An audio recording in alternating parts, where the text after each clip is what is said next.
করে আবার এখানে যে প্রাণমন্ত্রী সংক্ষিপ্ত আলোচনা সহ মিলাদ মাহফিল ও তবারক বিতরণ। রানোয়ের এই ভিডিওটি শহরের বাঁধ প্রদক্ষিণ করে আবার আমরা যাচ্ছি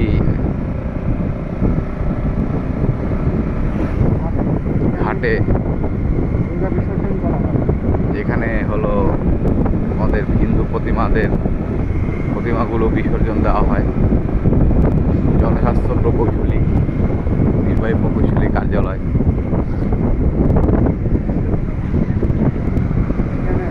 এই যে এখান থেকে নদী দেখা যাচ্ছে, ওইটা নদী। এই নদী কোলাহলপূর্ণ ছিল গত 2 দিন। আমরা চলে আসলাম একবারে নতুন পাড়া।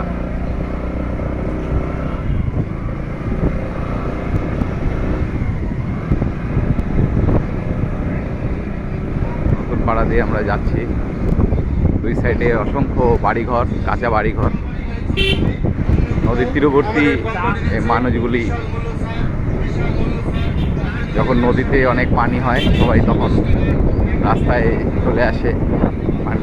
অনেক অধিকাংশ বাড়িগুলি পানির মধ্যে তলিয়ে যায়, যদিও এটা বাঁধ এবং নদীর একবারে তীর ঘেঁষে এখানে যে জনপদ সেটি গড়ে উঠেছে।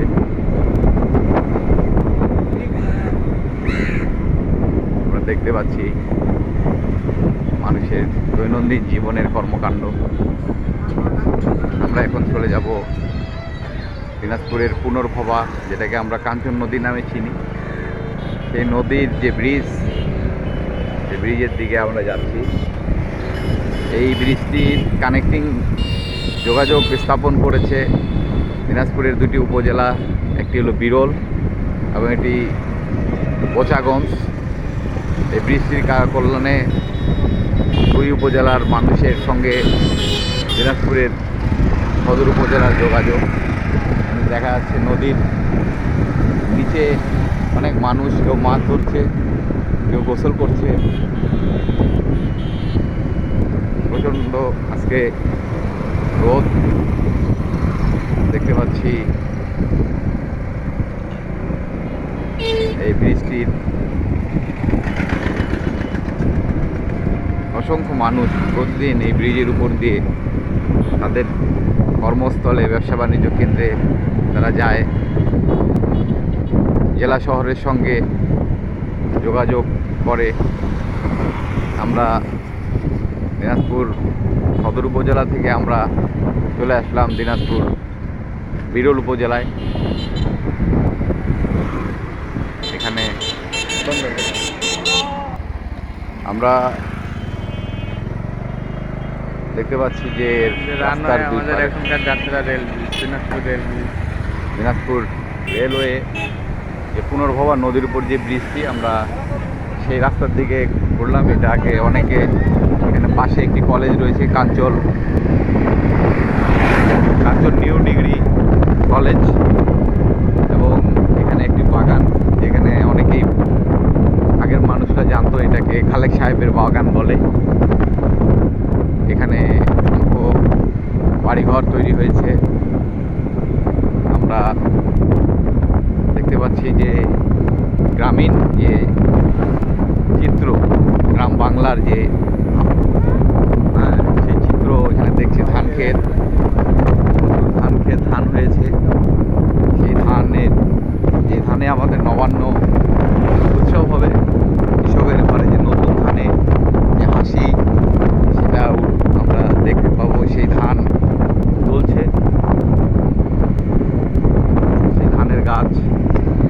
এবং এখানে অনেক মানুষ যারা নিয়মিত এই রাস্তা দিয়ে যাতায়াত করে। রাস্তাটির চমৎকার, পরিবেশটাও মনোরম। একবারে প্রকৃতির যে নিসর্গতা, যে বাঁশঝাড়, যে এখন গ্রাম আর সেই অর্থে কাঁচা বাড়ি নেই। অধিকাংশ বাড়ি ইটের তৈরি দালান তৈরি হয়ে গিয়েছে। এবং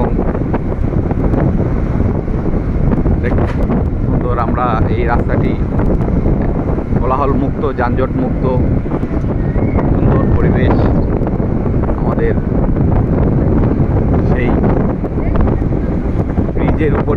নতুনভাবে আবার ব্রিটিশরা রেলওয়ে যে ব্রিজ করেছিল, সেখানে বাংলাদেশ সরকারের নতুন যেই ব্রিজ আবার তৈরি করা হয়েছে, এবং এটার সঙ্গে আমাদের যে বাংলাবান্ধা স্থলবন্দর রয়েছে, তাছাড়া আমাদের বিরল স্থলবন্দর যে যোগাযোগ, গণির মোড়ে আমরা চলে আসছি। এই গণির মোড়ে আমরা দেখতে পাচ্ছি এখানে রেলওয়ে, হ্যাঁ, চমৎকার রেলওয়ে লাইন আমাদের সরাসরি দেখা যাচ্ছে। আমরা কাছাকাছি চলে যাচ্ছি নতুন সেই ব্রিজ। এই ব্রিজটি অনেকটা পাকশি যে হার্ডিং ব্রিজের মতো অনেকটা দেখতে, যদিও ওটা ছোট, কিন্তু স্টিল দিয়ে তৈরি, ইস্পাত দিয়ে তৈরি সেই ব্রিজ। দুইটা ব্রিজের এটা আমরা দিনাজপুর মানুষের আমাদের একটি অহংকারের জায়গা, এবং আমরা চাই যেন ব্রিটিশরা যেই ব্রিজটি তৈরি করেছে সেই ব্রিজটিও কিন্তু অনেক পুরনো এবং অনেক সুন্দর, এবং এই ব্রিজটিতে আমরা চাই যে এটা যেন রক্ষিত থাকে এবং এটা যেন ধ্বংস করা না হয়।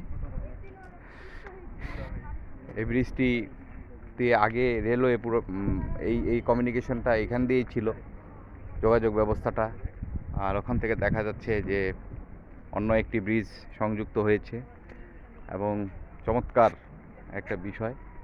এই সাইডে দেখেন যে অনেক হাঁসের যে দল খেলছে পানিতে, যদিও নদীটি ড্রেজিং করার ব্যাপারে কাজ করছে।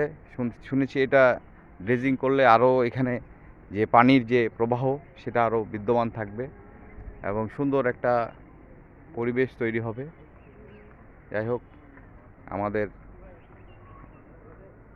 এই বৃষ্টির জন্য আমরা আসলেই অনেক গর্বিত।